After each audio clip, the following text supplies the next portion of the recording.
Puji Tuhan, saya akan menyaksikan kasih Kristus menaungi di dalam kehidupan saya. Maupun terjadi berliku-liku kehidupan saya. Tapi kasih Kristus semua ada hikmahnya. Dulu, waktu saya umur 20 tahun, saya ke gereja GKA. Karena saya orang awam, saya tidak mengerti doktrin yang benar. Lalu ada seseorang mengajak saya untuk buka persekutuan doa di rumah saya. Saya melakukan persekutuan doa di rumah saya 7 tahun. Lalu dengan perkataan yang singkat, istri saya dapat penglihatan bahwa matanya itu ada seseorang merangkul dan menyayangi istri saya. Lalu si istri saya bertanya kepada om tersebut, "Om, mataku kok ada kamu ya merangkul aku, menyayangi aku?" Lalu si om menjawab, "Mataku juga ada kamu. Kita bisa perkawinan." Dan juga penglihatan dari istri saya bahwa saya mati tabrakan penyet di Jakarta. Karena di waktu itu saya sering ke Jakarta. Kebetulan ayah ibu saya mempunyai perusahaan sepatu olahraga. Saya mencari order di Jakarta. Lalu penglihatan dari istri saya bahwa saya tabrakan penyet. Kebetulan juga istri saya bukakan toko di rumah, toko kelontong. Dia bilang sama pegawainya, "No, ini Tuan meninggal dunia tabrakan di Jakarta. Ini penglihatan dari Tuhan. Nanti kalau mayatnya Tuhan datang, taruh di garasi ya. Rumah ini saya mau bangun 4 tingkat.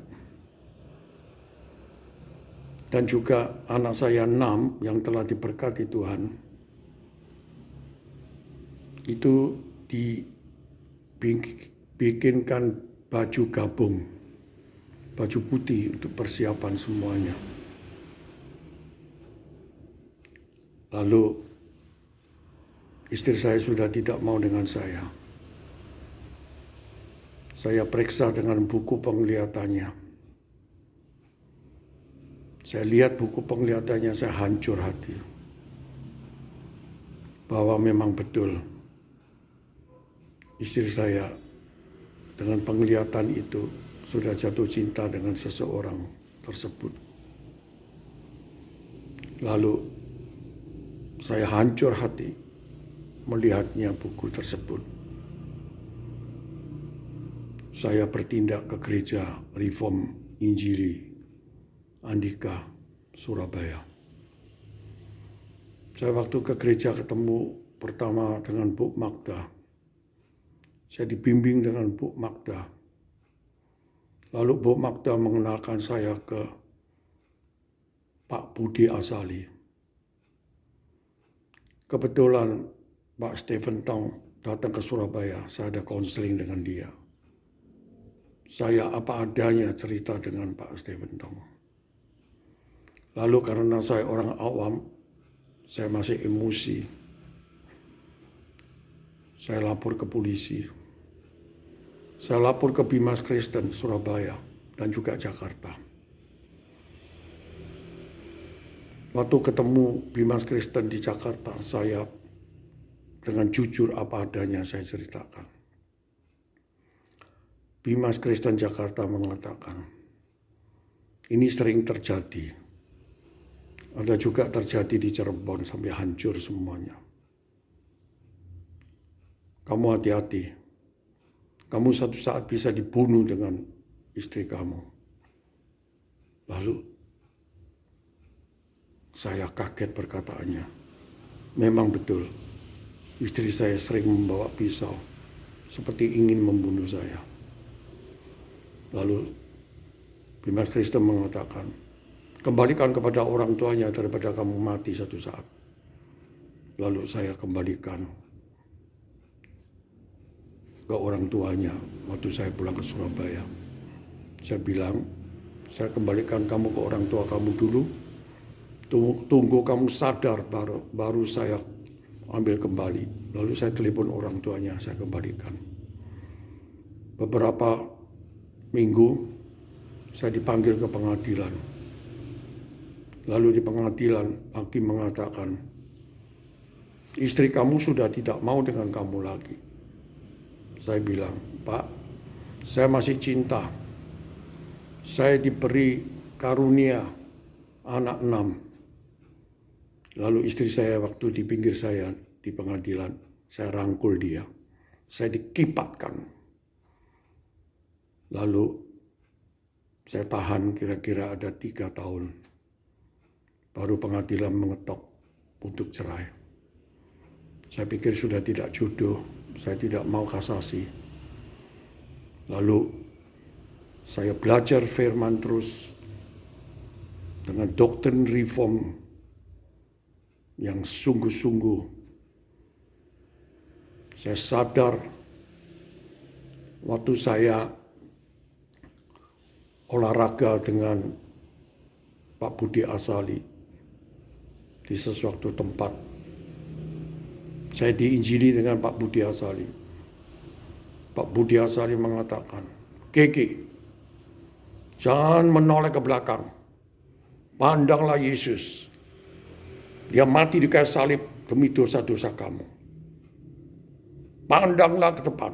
Jangan menoleh ke belakang. Saya kaget di waktu itu. Saya waktu itu umur 38. Memang saya bisnis dengan jujur, tapi saya tetap manusia berdosa.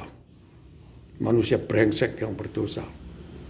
Baru saya sadar, dari itu saya dapat anugerah bahwa Yesus mati di kayu salib demi dosa-dosa saya. Jadi itu saya percaya Yesus sampai saat ini. Waktu itu terjadi umur 38, sampai saat ini saya umur 74. Saya terus belajar dengan doktrin reform.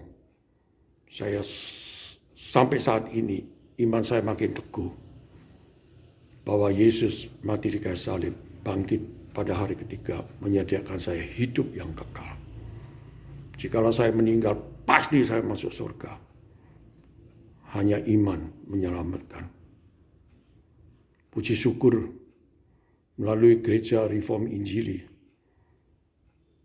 saya diberi berkat doktrin yang benar. Semoga kesaksian saya ini menjadi berkat. Terima kasih.